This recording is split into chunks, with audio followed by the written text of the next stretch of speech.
Si Wang Zhiyang kasi obviously malaki yung kanyang ginawa, no? Ganyan kanyang papel doon sa pagtakas nila Alice Guo at ito ang Istorya Pinas. Bistado na ba ang tunay na nasa likod sa pagtakas ni Alice Guo sa ating bansa? Matapos nadula si Senator Win Gatchalian sa kanyang press conference na di umano ayon pa sa kanyang salaysay ay malaki ang naging role di umano ni Wang Zhiyang sa pagtakas ni Alice Guo. Oh my God!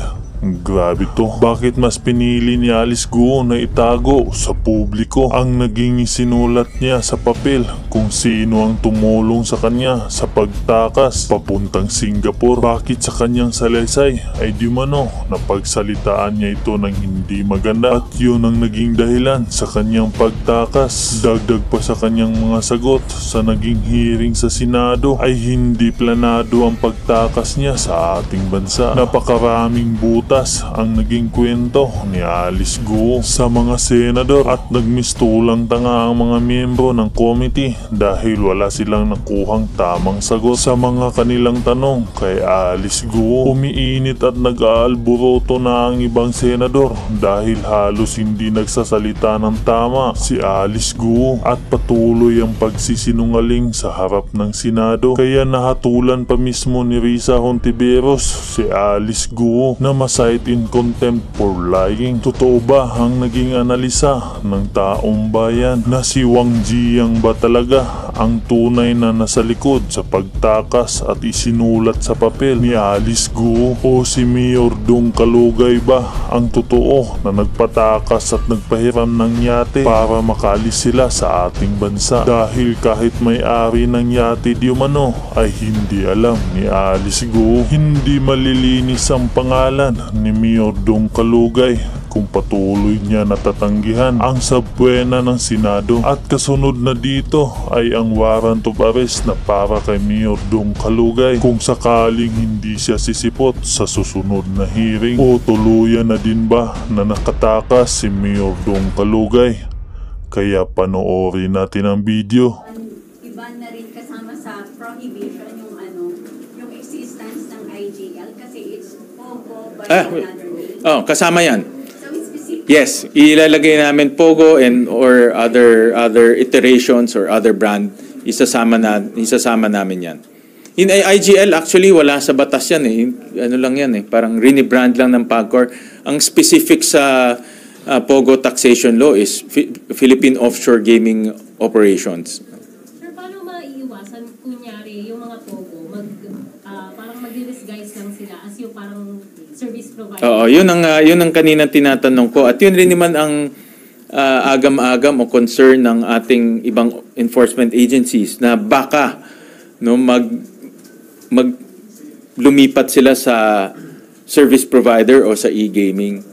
Ang nakita namin sa regulation ng PAGCOR na para maging service provider ka, dapat 95% ng empleyado mo Pinoy. So kung 95% empleyado mo ay Pinoy, ang customer mo obviously mga locals, dahil hindi ka naman marunong magsalita ng ibang lengguwahe. So yun yung isang mechanism para hindi sila makalipat. At pag in-inspect sila, makikita mo Pinoy lahat, then qualified ka. Ngayon kasi walang ratio eh. Kaya yung ibang mga service provider at yung ibang mga Pogo, 100% foreigners eh. Nung kasagsagan ng mga Pogo. So ngayon, one of the safeguards na ginagawa ng PAGCOR, dapat 95% ay Filipino. Sir, mag-Alice Guo lang ako. Sir, si Senator Ping Lacson, in-reveal kahapon na parang meron siyang kaibigan daw na inoferan allegedly ni Alice Guo ng 1 billion pesos. I-invite niyo rin po ba si Senator Ping para ma-shed light or yung friend niya na Filipino-Chinese yata? Wala pa naman ganun na usapan. Nabasa ko lang yun sa internet yesterday. Of course, volunteered information yun. So, wala pa naman ganun na invitation na balak. Pero sir, kung totoo, ibig sabihin gano'n palaki talaga pera meron sila Alice Guo? Nakakagulat. 1 billion pwede niyang i-offer. So, makikita natin na ganong kalaki ang perang gumugulong sa Pogo. In fact, doon sa last hearing, nakita namin nga na ang pumasok sa account ni Alice Go between 2017 to 2024 is 1.9 billion pesos. At tinignan namin yung kanyang tax returns, tinignan namin yung kanilang mga family corporations. Walang ganun na perang kinikita yung kanilang mga corporations. In fact, prior maging mayor si Alice Go, 2 beses lang siya nag-file ng tax return niya na wala pang 100,000 yung kanyang parang 20,000 lang ang binayaran niya sa BIR. So, in other words, yung pumasok na pera sa kanyang account, hindi alam kung saan yung legitimate source of income niya. So, ang ibig sabihin, illegitimate yun. Nanggaling yun sa mga financiers, pogo operators, money launderers na pinasok sa account niya. Sa account lang niya yun. Nung tinignan namin yung QJJ Farm, meron rin ganun. Pumasok sa QJJ Farm between 2018 to 2024, almost 3 billion pesos ang pumasok doon. Yung QJJ Farm naman, yun naman ang nag-transfer ng pera sa pagbayad sa mga contractors, pagrenta ng equipment, pangbayad nga ng kuryente doon sa Pogo Hub sa Bamban. So kung susuman natin yan, close to about 5 billion pesos ang pumasok na unaccounted at unnamed yung source ng pondo. That's close to the 6-7 billion na presyo ng Pogo Hub sa Bamban. No? So kaya hindi pa natin nakikita yung mga ibang corporations nila. No? At nakita namin may mga pumapasok rin doon. So ganun yung operations nila. Kunwari, meron silang negosyo dito na hindi kumikita. Kunwari, meron siyang income source na hindi malaki, pero sa likod pumapasok napakalaking pera at ginagamit naman nila ito sa pagpapatayo ng Pogo Hub. Sir, anong gagawin nyo kung hindi pa rin siya magsasalita next year? In ebidensya naman matibay eh. And I'm sure i-invoke niya yung right niya against incrimination or ngayon ang bagong linya na mayroong banta sa buhay niya na hindi naman nag-file officially. So ginagamit niya yung dahilan na yon. But ang ebidensya kasi napakatibay eh. No? At yung dokumento very clear naman. So kahit na hindi siya magsasalita, ilalabas lang namin kung ano yung sinasabi ng ebidensya. Pero in favor ba kayo, sir, sa executive session? Hindi ako in favor, no? Dahil unang-una, hindi naman national security threat to. Number 2, yung kanyang death threat hindi naman officially reported. Parang para sa akin gawa-gawa lang niya ito para hindi siya sumagot sa mga tanong. Wala akong nakikitang dahilan para mag-executive session. Pero sir, kumbinsido na ba kayo dun sa Hayate daw? And inaalis niyo na po ba yung possibility na baka by plane talaga yung ginamit? Well, doon sa nakita kong news galing sa NBI, dumating siya sa KL on July 18, nakatatak yung passport niya.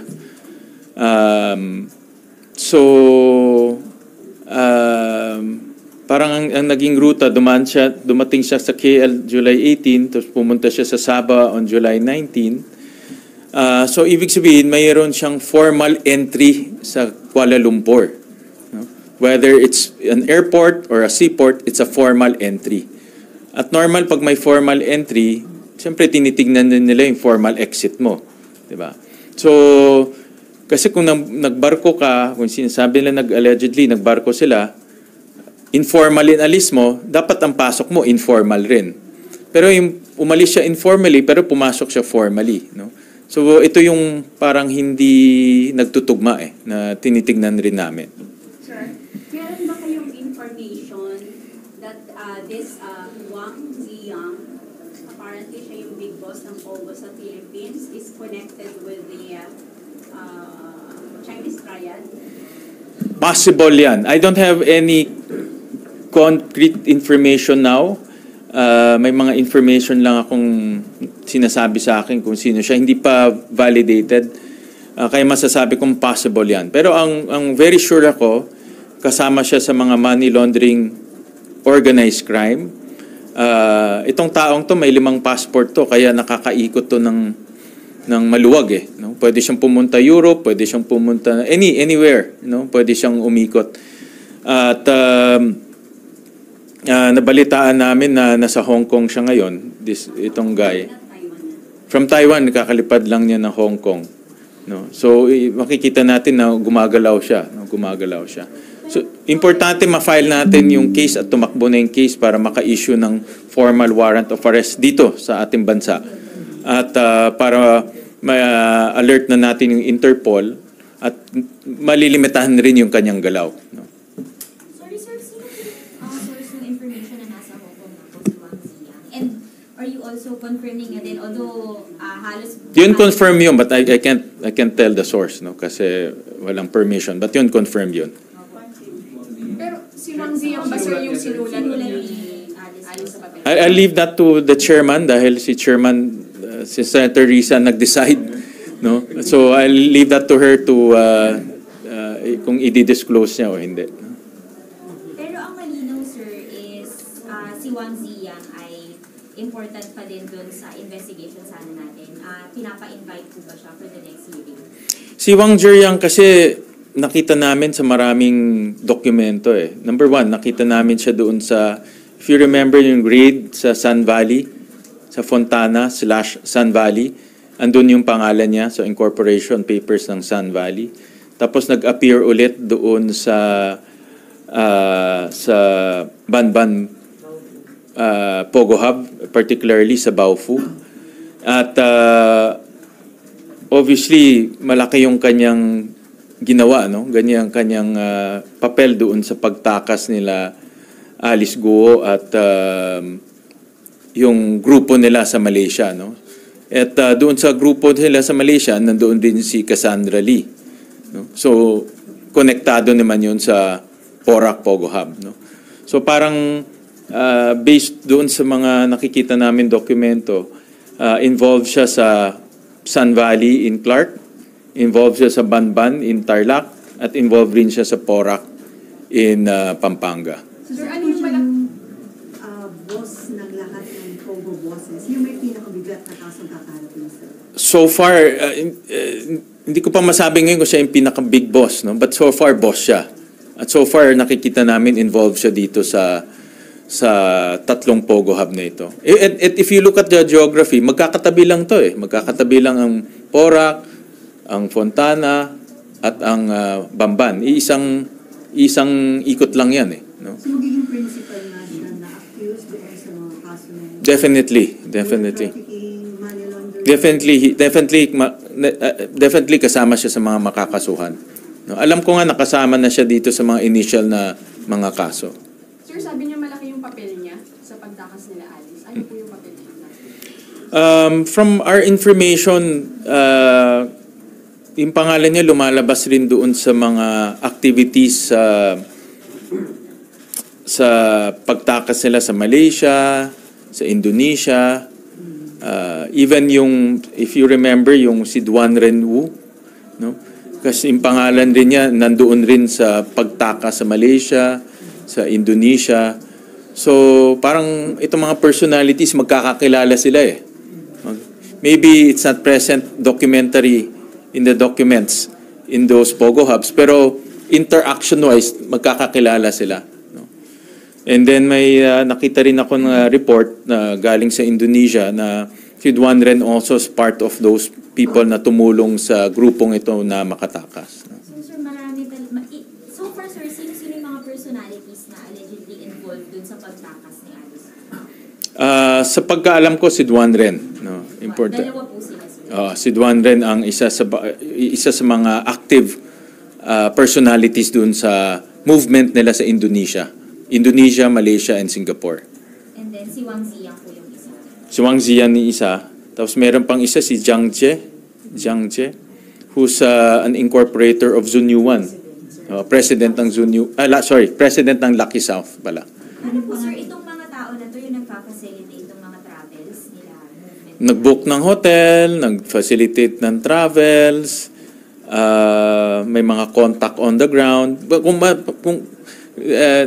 Interestingly, doon sa video, yung pag-raid, nung kinuha si Go Huaping, di ba, may raid. May mga, narinig ko sa behind the background, may mga Chinese na nagsasalita eh. Hindi Indonesia na, mga Chinese. So, obviously, ang contact rin ni Go Huaping doon, mga Chinese rin. So, iyan yung network niya. No, network niya.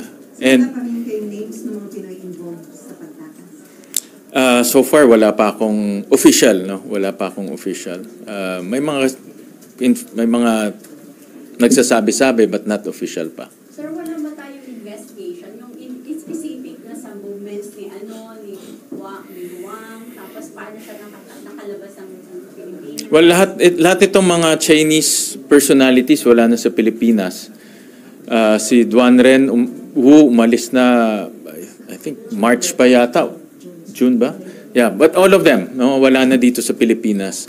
One of the nakikita kong common action sa kanila, kung merong raid, kaagad takbuhan na sila eh. Umaalis na kaagad sila ng Pilipinas eh. Sir, is it possible po ba, kaya po ba na madala sila dito for the probe for the Senate meeting? Or that's out of... Hindi, babalik lang sila dito kung meron ng warrant of arrest. I think ganyan ang mangyayari. So may warrant of arrest, of course, i-alert natin ang Interpol at pag nahuli sila, pababalikin dito. Sino mag-i-initiate? Parang wala yata nagtuturo siya lahat nakapokus kay Google. Kasama naman doon sa listahan ng mga finailan ng kaso, yung 3 agencies, NBI, BI at AMLAC nag-file ng mga kaso. So kasama naman sila dito. Sir, balak daw po ng PAOK na magpukay daw dun sa Lucky South 99 because allegedly may mga patay daw sa ilalim based on their information. Anong reaction niyo dun, sir? Yun yung mga information galing. Diba marami kasing na-rescue eh, no? Maraming na-rescue, maraming victims at yung mga victims mismo nagsasabi kung ano yung nangyari doon. So may information na may mga napatay dahil nga sa torture at yung iba ay binaon doon, iba nga ay allegedly may crematorium. So that's possible na mayroong ganyan na pangyayari dahil nga at one time yung Porac Pogo Hub talagang grabe, no? Nakita naman natin yung torture na nangyari doon sa pictures. And hallmark yan ng mga Pogo Hubs, no, na nagto-torture. So possible na merong namatay doon at kasi kinuha nila yung passport eh. So parang walang personalities tong mga tao eh. Hindi natin alam kung sino. Pag tapatay ka, babaong ka na lang nila, tapon yung passport, wala na. Missing ka na kaagad. Regarding Cassandra Team po, ano po yung reaction nito sa pag-file ng petition for certiorari and prohibition to recognize civil right underneath Zion?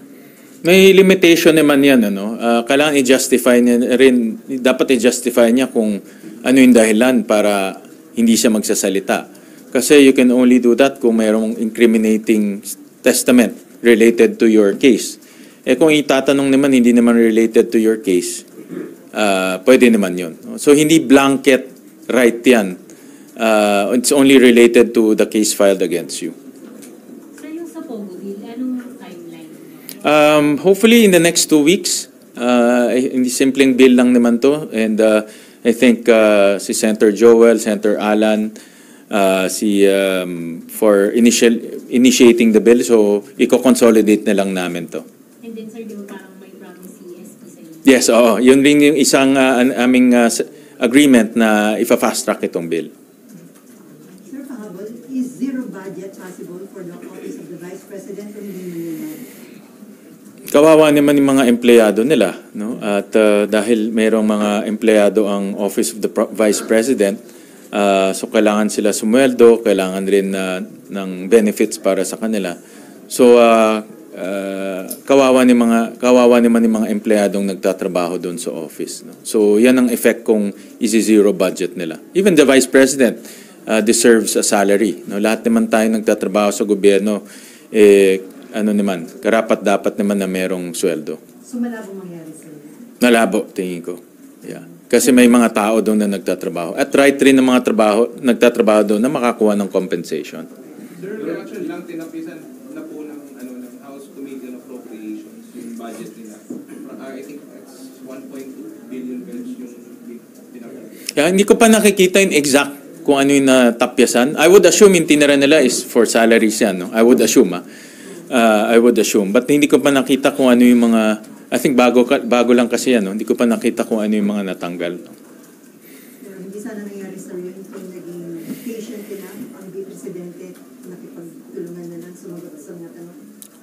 Well, kanya-kanyang ano yan eh. Kanya-kanyang, kumbaga sa House, being an co-equal branch, may sarili silang sistema doon. No? So, kanya-kanyang sistema. Kami dito, may sarili naman kaming sistema dito. Alright, thank you.